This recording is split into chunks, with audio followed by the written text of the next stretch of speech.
যোগদান কৰাৰ পিছত মোৰ যিখিনি ব্যক্তিগত অনুভৱ, মোৰ ছাত্ৰ জীৱনৰ যি সাংগঠনিক অভিজ্ঞতা আৰু দীৰ্ঘকাল আৰক্ষী বিভাগৰ বিভিন্ন পদবীত কাৰ্যনিৰ্বাহ কৰিছে, প্ৰশাসনিক অভিজ্ঞতা এইখিনিক লৈ ভৱিষ্যতৰ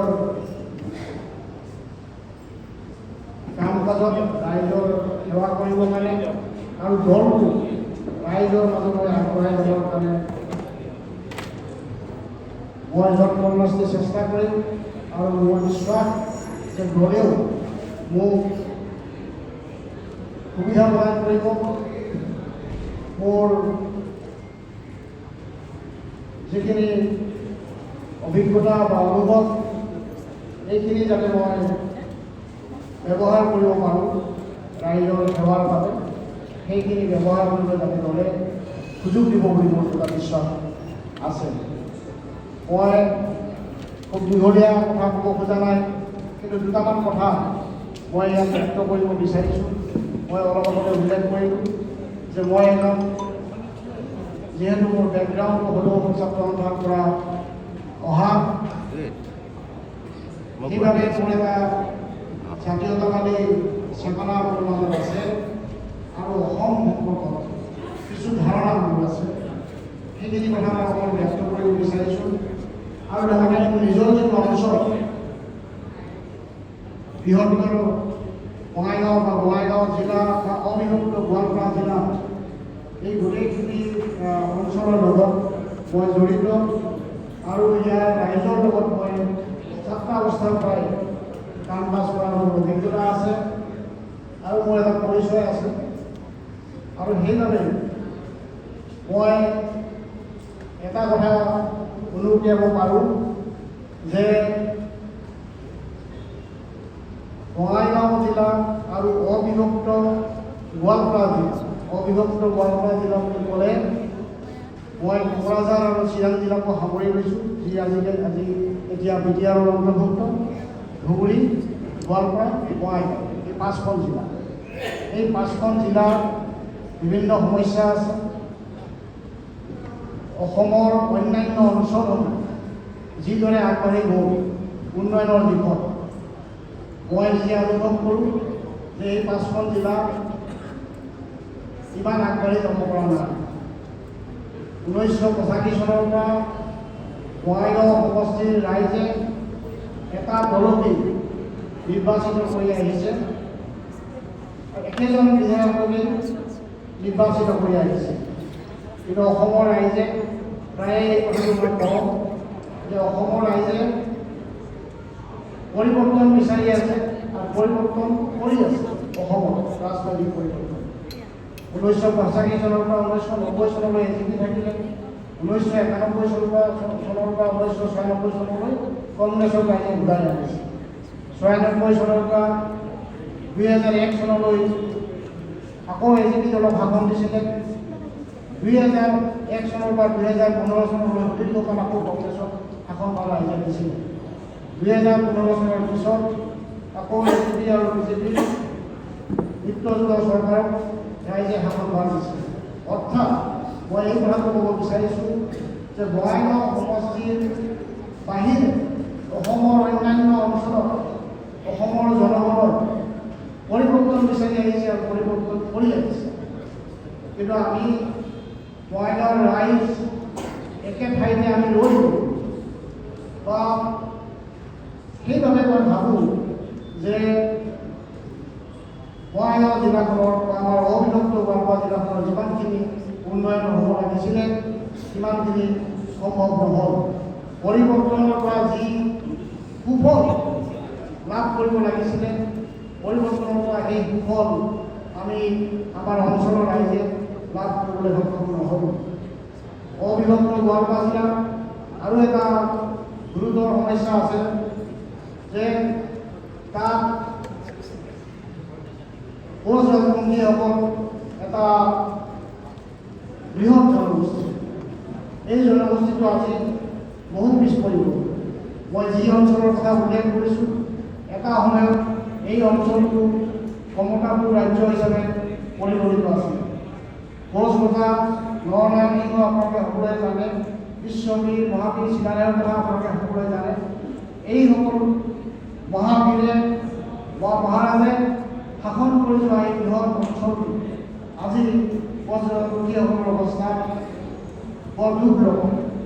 অকল বজ্ৰপন্থীসকলে নহয়, বজ্ৰপন্থীসকলৰ লগতে একেলগে বসবাস কৰি থকা অন্যান্য যিসকল সম্প্ৰদায় আছে, কৈৱৰ্তসকল আছে, নাথযোগীসকল আছে, সূত্ৰধৰসকল আছে ইত্যাদি বিভিন্ন যিবিলাক জনগোষ্ঠী আছে, এই জনগোষ্ঠী বাংলাভাষীসকল আছে, মুছলমান সম্প্ৰদায় আছে, এইসকল ইমান আগবাঢ়ি যাব নোৱাৰিলে। গতিকে আজি বজ্ৰপন্থীসকলৰ এটা দীৰ্ঘদিনীয়া দাবী আছে। বজ্ৰপন্থী অকল বজ্ৰপন্থীয়ে নহয়, অসমৰ ছটা জনগোষ্ঠী আজি জনজাতিকৰণ বিচাৰিছে আৰু জনজাতিকৰণৰ যোগেদি এটা সাংবিধানিক ৰক্ষাকৱচৰ মাজেদি তেওঁলোকে আগবাঢ়ি যাব বিচাৰিছে। এইটো এটা দীৰ্ঘদিনীয়া সমস্যা আৰু এটা মূল দাবী জনগোষ্ঠীকেইটা। কিন্তু আমি দেখিছোঁ যে আমাৰ চৰকাৰসমূহে আমাৰ এই জনগোষ্ঠীসমূহৰ এই দাবীসমূহক ইমান দিনে পিছ পেলাই ৰাখিলে বা যিদৰে ৰূপ দিব লাগিছিলে, বাস্তৱত পৰিণত কৰিব লাগিছিলে এই দাবীসমূহ সেয়া আজিলৈকে হৈ নুঠিল বা চৰকাৰে ইমান দিনে আগবাঢ়ি থকা নেদেখুৱা। 2014 চনত ভাৰতবৰ্ষৰ তেতিয়া প্ৰধানমন্ত্ৰী পদৰ প্ৰাৰ্থী নৰেন্দ্ৰ মোদী ডাঙৰীয়া বঙাইগাঁৱত আহি এখন বৃহৎ জনসমাৱেশত ভাষণ দিছিলে যে মই শাসনলৈ অহাৰ পিছত 6 মাহৰ ভিতৰত এই 6 জনগোষ্ঠী জনজাতিকৰণ। কিন্তু 6 মাহ দূৰৰ কথা, আজি 10 বছৰ পাৰ হৈ গ'ল, 2টা মাহ পাৰ কৰিলে, এতিয়া দ্বিতীয়টো কাৰ্যকাল আৰম্ভ কৰিছে। এই সময়ত আমি তেনেকুৱা কোনো উদ্ধাম আমি দেখা নাই বা কাৰ্যব্যৱস্থা লৈছে বুলি আমি অনুভৱ নকৰোঁ। আৰু এটা ডাঙৰ সমস্যা আছে। আজি যিখন অঞ্চলক মই অলপ আগতে ক'লোঁ কমতাপুৰ বুলি, এই কমতাপুৰৰ ভিতৰতে আজি বিটিআৰৰ ভিতৰত বড়োসকল মোৰ লগত বড়োসকলে ঘনিষ্ঠ বন্ধু মোৰ লগত আছে, ওতঃপ্ৰোতভাৱে জড়িত হৈ তেওঁ আছে, দলত জইন কৰা নাই, কিন্তু তেওঁ মোৰ লগত আছে। মই কৈছোঁ যে বড়োসকল আৰু ৰাজবংশীসকল একেটা মূলৰ পৰা, কিন্তু বড়োসকল আজি যিদৰে আগবাঢ়ি গ'ল, ৰাজবংশীসকল কেনেদৰে আগবাঢ়ি যাব নোৱাৰিলে। বড়োসকলৰ কাৰণে সাংবিধানিক ব্যৱস্থা দিয়া হ'ল, তেওঁলোকৰ কাৰণে বিশেষ ব্যৱস্থা দিয়া লোৱা হ'ল, যাৰ কাৰণে তেওঁলোক আগবাঢ়ি যাবলৈ সক্ষম হ'ল। কিন্তু ৰাজবংশীসকলৰ কাৰণে একো ব্যৱস্থা লোৱা নহ'ল। আজি বিটিআৰৰ ভিতৰত ৰাজবংশীসকল দ্বিতীয় বা তৃতীয় শ্ৰেণীৰ নাগৰিক হিচাপে জীয়াই আছে। গতিকে এই কথাবিলাক মই ভাবোঁ যে আমাৰ ভাৰতবৰ্ষৰ জাতীয় কংগ্ৰেছ দলে চিন্তা কৰিব আৰু এই বিষয়বিলাকক আগত লৈ আগবাঢ়ি যাব। যদি এই জনগোষ্ঠীসমূহৰ যদি বিষয়বিলাক লৈ আমি আগবাঢ়ি যাব নোৱাৰোঁ বা এই বিষয়সমূহ যদি আমি নলওঁ আমাৰ নিজৰ দলৰ ইছ্যু হিচাপে, তেতিয়াহ'লে বোধ কৰোঁ, মই ভাবোঁ যে ক'ৰবাত আমাৰ এটা পাৰ্থক্য থাকি যাব জনসাধাৰণৰ পৰা, আৰু জনসাধাৰণৰ মাজত আমি যিদৰে সোমাই যাব লাগে সেইদৰে আমি সোমাই যাব নোৱাৰিম।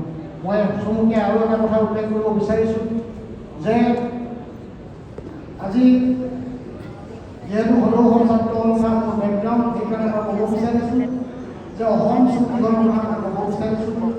অসম চুক্তি আজি অসম চুক্তিখন 1985 চনত 14 আগষ্টৰ দিনাখন ৰাতি 2টা বজাত স্বাক্ষৰ হৈছিলে আন্দোলনকাৰী নেতৃত্ব আৰু সেই সময়ৰ জাতীয় কংগ্ৰেছ দলৰ প্ৰয়াত প্ৰধানমন্ত্ৰী ৰাজীৱ গান্ধী ডাঙৰীয়াৰ উপস্থিতিত কেন্দ্ৰীয় চৰকাৰ আৰু আন্দোলনকাৰীৰ মাজত এখন চুক্তি হৈছিলে আৰু সেই চুক্তিখনেই অসম চুক্তি। কিন্তু চুক্তিখন আজিলৈকে বাস্তৱত কাৰ্যকৰী কৰা নহ'ল। চুক্তি আজি বিদেশী সমস্যা হিচাপে থাকিব। NRC ইছ্যু আহিলে আৰু এতিয়া আমি যোৱা বছৰ দেখিলোঁ যে কেন্দ্ৰীয় চৰকাৰে বিজেপি চৰকাৰে তাক আনি পেলাই বিদেশী সমস্যাটো আৰু অকণমান আগুৱাই দি 1971 চনত আছিলে সীমা বিদেশী চিনাক্তকৰণ, এতিয়া 2014 চনৰ 31 ডিচেম্বৰলৈকে আগুৱাই। গতিকে এইবিলাক আমাৰ কাৰণে বিপদজনক কথা, আমাৰ জাতীয় জীৱনৰ কাৰণে ভয়াৱহ কথা। এই কথাবিলাক কেনেদৰে মোকাবিলা মোকাবিলা কৰিম এই কথাখিনি মই ভাবোঁ যে দলে চিন্তা কৰিব। অসম চুক্তিৰ আন এটা গুৰুত্বপূৰ্ণ কথা হ'ল যে সাংবিধানিক ৰক্ষা কৱচ। অসমৰ যি খিলঞ্জীয়া জনগোষ্ঠীসমূহ আছে এই খিলঞ্জীয়া জনগোষ্ঠীসমূহৰ সাংবিধানিক ৰক্ষা কৱচৰ ব্যৱস্থা কৰা হ'ব। সাংবিধানিক ৰক্ষা কৱচৰ নামত উচ্চ ন্যায়ালয়ৰ ন্যায়াধীশৰ দ্বাৰা এখন আয়োগ গঠন কৰি যিটো ব্যৱধাৰণা চৰকাৰে পাতিলে আপোনালোকে সকলোৱে জানে, এই বিষয়ে মই দীঘলীয়া কথা নকওঁ, কিন্তু এনেদৰে আমি অৱস্থাবিলাক থাকিবলৈ দিম। গতিকে মই ভাবোঁ সময় আহিছে যে জাতীয় কংগ্ৰেছ দলে, ভাৰতবৰ্ষৰ জাতীয় কংগ্ৰেছ দলে আজি আমি যি আশাকে কংগ্ৰেছ দলত আগবাঢ়ি আহিছোঁ, ৰাইজৰ এই আশা আকাংক্ষাখিনি বাস্তৱত ৰূপ দিবৰ কাৰণে কংগ্ৰেছ দল আগবাঢ়ি যাব। কংগ্ৰেছে এই বিষয়বিলাক হাতত ল'ব। ৰাইজৰ যি বিষয়, ৰাইজৰ মনৰ যিবিলাক কথা, এই কথাবিলাকক হৃদয়ংগম কৰি আগবাঢ়ি যাব। আৰু মই তেতিয়া ভাবোঁ ৰাইজে পৰিৱৰ্তন বিচাৰিছে। 2026 চনত এটা পৰিৱৰ্তন অৱশ্যে হ'ব লাগিব। গতিকে এই ক্ষেত্ৰত মই আমাৰ জাতীয় কংগ্ৰেছ দলৰ নেতৃত্বক মই কৃতজ্ঞতা জনাব বিচাৰিছোঁ যে আজি মোক আৰু মোৰ সহযোগীসকলক দললৈ আহি দলত সদস্য হ'বৰ কাৰণে দলৰ যি সুযোগ দিলে তাৰ কাৰণে মই ধন্যবাদ জনাইছোঁ। আৰু আপোনালোকে যি আমাৰ ওপৰত বিশ্বাস বা আস্থা ৰাখি এই সুযোগখন দিছে, আমি প্ৰতিশ্ৰুতি দিছোঁ যে এই বিশ্বাস আৰু আস্থা আমি ৰক্ষা কৰিবলৈ আমাৰ সেই কাৰ্যত চেষ্টা কৰিম আৰু সেইদৰে আমি কাম কৰিম। এইখিনিকে কৈ সকলোকে পুনৰবাৰ ধন্যবাদ জনাই মোৰ বক্তব্য ইমানতে সামৰণি মাৰিছোঁ।